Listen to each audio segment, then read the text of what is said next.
আমরা বন্ধুদের বাড়িতে রওনা দিছি। গ্রামের বাড়িতে আসবো বলতে বন্ধুদের বাড়িতে বলতে গ্রামের বাড়িতে যাব। গ্রামের বাড়িতে যাওয়ার জন্য আমরা রওনা দিলাম। রওনা দেওয়ার শেষে আমরা গাড়িতে করে গাড়ি অনেক চাইতেছে, তো তাই আমরা রিক্সায় করে যাচ্ছি। গ্রামের বাড়িতে যাব রিক্সায় করে। বাসার সামনে দিয়ে উঠলাম, ওঠার শেষে আমরা রিক্সায় করে যাচ্ছি। রিক্সায় করে গ্রামের বাড়িতে যাওয়ার ফিলটা অন্যরকমই। তো যে গ্রামের বাড়িতে যাওয়ার জন্য এরকম থাকেন, তাহলে কমেন্টে বললেন। আর মেন কথা হলো যে গ্রামের বাড়িতে যাওয়ার জন্য একটা অনুভূতিটাই অন্যরকম থাকে। গ্রামের বাড়িতে যাব অনেক দিন পর, প্রায় বছর পর ঘুরে আবার গ্রামের বাড়িতে যাওয়া পরে কে গ্রামের বাড়ি ভালো লাগে কমেন্টে বললেন। তাই আমরা রিক্সায় করে রওনা দিয়ে যাচ্ছি। প্রায় রিক্সা তখন কুরবানি, তো তাই কুরবানি ঈদের সময় মনে করেন একটু যানজট থাকেই। যানজট মনে করেন পার হতে হতে হতে আমার পুরো দিন শেষ। বিকালবেলা কোনো রকম লঞ্চ পাই না, তাই আমরা অর্ধেক রিক্সায় করেই বেশি দূর যাই। তারপর লঞ্চ না পাওয়ার পর ঘাট দিয়ে আবার সদরঘাট দিয়ে ঘুরে রিক্সা নিয়েছিলাম। তাই সেই রিক্সার ভিডিওটুকু আমি আপনাদেরকে দেখাতে পারলাম না। আপনারা রিক্সা নিয়ে যাচ্ছি এখন গ্রামের বাড়িতে। আর মজার কথা হলো গ্রামের বাড়িতে যাওয়ার কোনো ইচ্ছা ছিল না, তাই একটু চাপ পড়লো, ফ্যামিলির দিক দিয়েও চাপ দিল, তাই গ্রামের বাড়িতে যাওয়ার জন্য করলাম। গাড়িতে রিক্সায় যাওয়ার মজাই অন্যরকম। তাই আমরা সবাই রিক্সায় যাওয়ার জন্য বের হয়ে গিয়েছিলাম।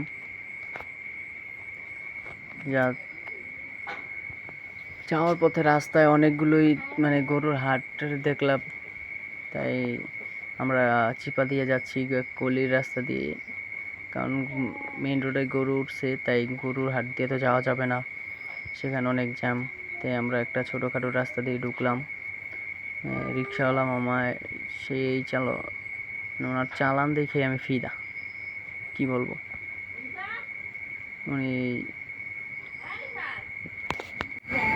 তারপর কি বলবো আপনাদেরকে, মাঝ রাস্তায় ভালো কথা আপনাদেরকে বলতেই ভুলে গেলাম। আমার একটা ইউটিউব চ্যানেল আছে, রিফাত ভাইবার। ইউটিউব চ্যানেলটা সবাই একটা সাবস্ক্রাইব করবেন। আমি ওরকম ভিডিও বানাই না, মাঝে মাঝে দুই একটা ছোটোখাটো ভিডিও বানাই। মামার কথা কি বলবো, মামায় ব্যাগটা টানতে টানতে পাগল হয়ে গেছে। আর কি বলবো, এই ভাই বৃষ্টির কি করবো, বৃষ্টিতে ভিজতেও পারতেছে না, ভাই যাইতেও পারতেছে না কোন দিকে, তাই একটু দৌড় দিয়ে দেখলো কেমন দৌড় দিতে পারে।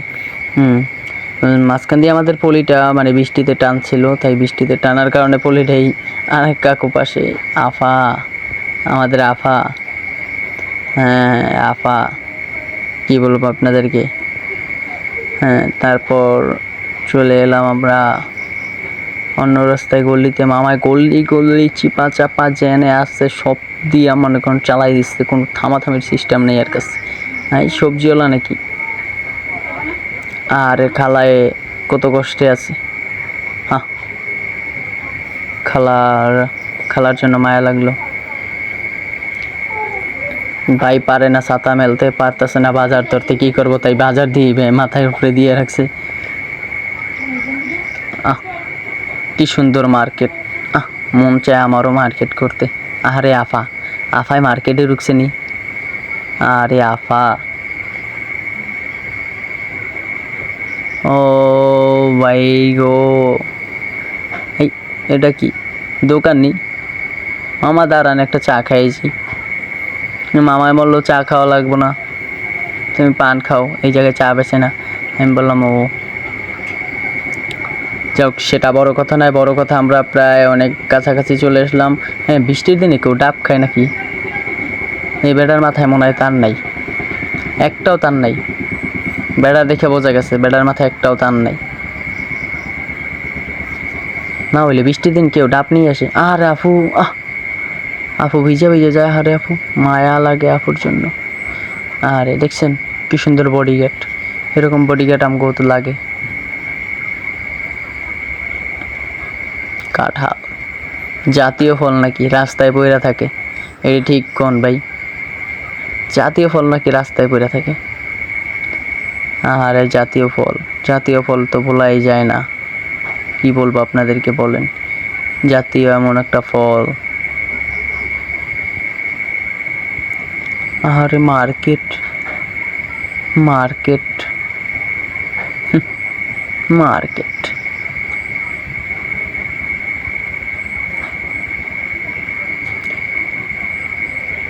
তোর বাবা, আপনি গাড়ি চালাইতে পারেন না, গাড়ি জাক্কিতে আমার মনে করেন প্লেটার সব ছুটে যাইতেছে মামা, কন্ট্রোল বক্সও ছুটে যায় মামা। আর আমার তো বিচি কান্দে উঠে যাব মামা, এটি কী করতেছেন আপনি? ঠিকভাবে গাড়ি চালান, একবার এই পাশে একবার ও পাশে। না মামা, আপনার গাড়ি চালানো হইতেছে না, না না না, কোনোভাবেই আপনার লাইসেন্স দেওয়া যাবে না। হ্যাঁ, আপনি তো মানুষের উপরে দিয়ে উড়াই দিয়ে যাবেন। হ্যাঁ মামা, আপনি কিন্তু, হ্যাঁ মামা, আপনার ভাবছিলাম একটা লাইসেন্স দিন। এই তো মামা, আপনি হাইক্স নিয়ে নেমে যান, যেভাবে গাড়ি চালাইতেছেন উঁচা নিচের ভিতরে দিয়া। কী বলবো, দুঃখের কথা মামা, বৃষ্টি বললাম না, বৃষ্টি এসেছিলো, বৃষ্টিতে মামায় পুরো তোমার ভিজে গেছে, পারতেছে না আমাদেরকে নামাই দিয়ে তারপর মনে করেন চলে যেতে মামায়। আমরা তো প্যাসেঞ্জার বোঝেন না ভাই, আপনাদেরকে একটা কথা ভালোভাবে বুঝিয়ে, এই দেখেন ভাই, দেখেন গরুতে দৌড়ান দিছে, দেখছেন গরু কি বেদব, গরু বাইছে ছোট ভাইটারে দৌড়ান দেয়। গরুতে দিছে ভাইয়া, গরুতে দিছে না, ভাইয়ারে গরুতে দেয় নাই, ভাইয়ার মাথায় সমস্যা। অন্য এটা কি ঠিক বলেন আপনারা? কারো মাথায় সমস্যা থাকলে নিয়ে এইভাবে করে?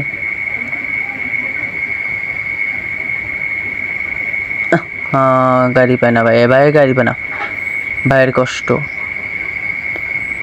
আর ধরে রাখতে পারতাছি না, কষ্ট ফাইটটা বাইরে যাইতেছে। ভাইয়ের লঙ্গি, ভাই একটু উঁচা করেন, একটু উঁচা করেন।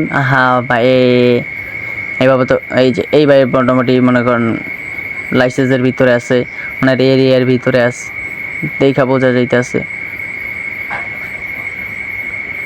ওরে ভাই, এটি কি কাকু, ও কাকু, আপনি এত কষ্ট করেন কার জন্য? খাবে কি? এই যে বুড়া মানুষ খাওয়া বলে, ওনার থাকা উচিত এখন ঘরের ভিতরে, ওনার ছেলে মেয়ে দেবে, উনি খাবে। আপনারা বলেন, 4 দোকানে ওনাকে ভিড় থাকে। ভাই বিশ্বাস করেন, রোজার মাসে 4 দোকান তো ফাঁকা পাই না, মনে করেন 4 দোকান সন্ধ্যার পর হইতে পুরো ব্লকই থাকে। আল্লাহ, 4 দোকান মানুষ সন্ধ্যার পর যায় কেন একটু বলবেন? সারাদিন তো খালি পড়ে থাকে।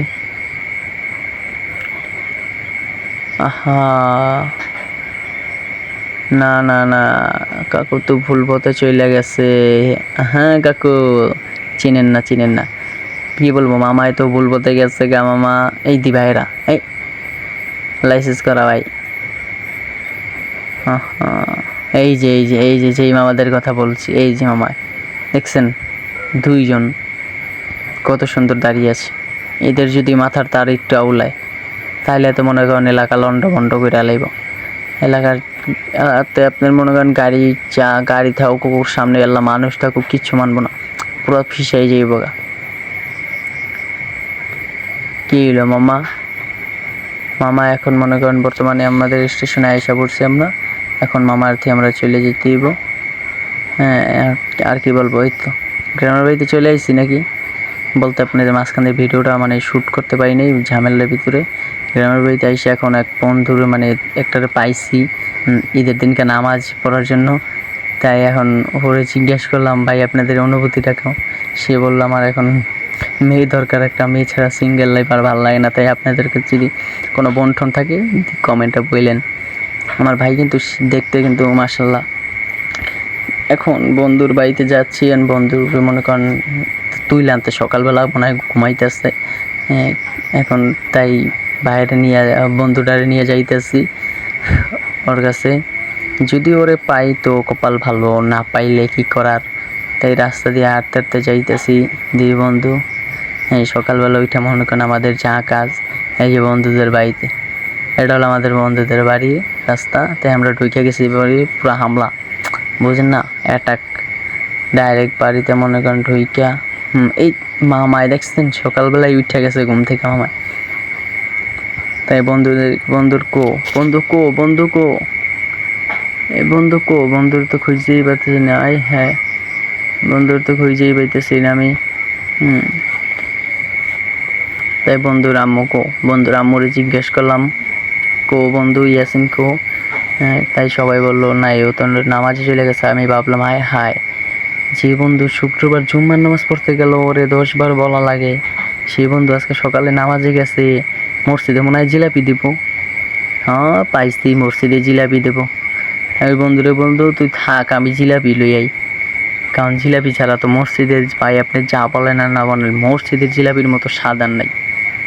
এই তো, এটা কোন জায়গা? ও ভাই আরেকটা কথা বললে, মানে গ্রামে যাওয়ার পর ঈদের দিনকে সকালবেলা কিন্তু ঝড় হওয়ার সম্ভাবনা ছিল।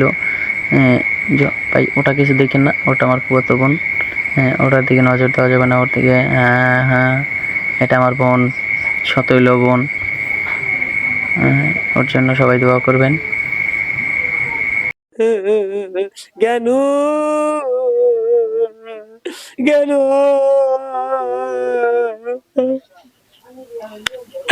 যাওয়ার परे आउन কেন? तपाईँको लभ म्यारेज हो? लभ गरेर बिहे गर्नुभएको?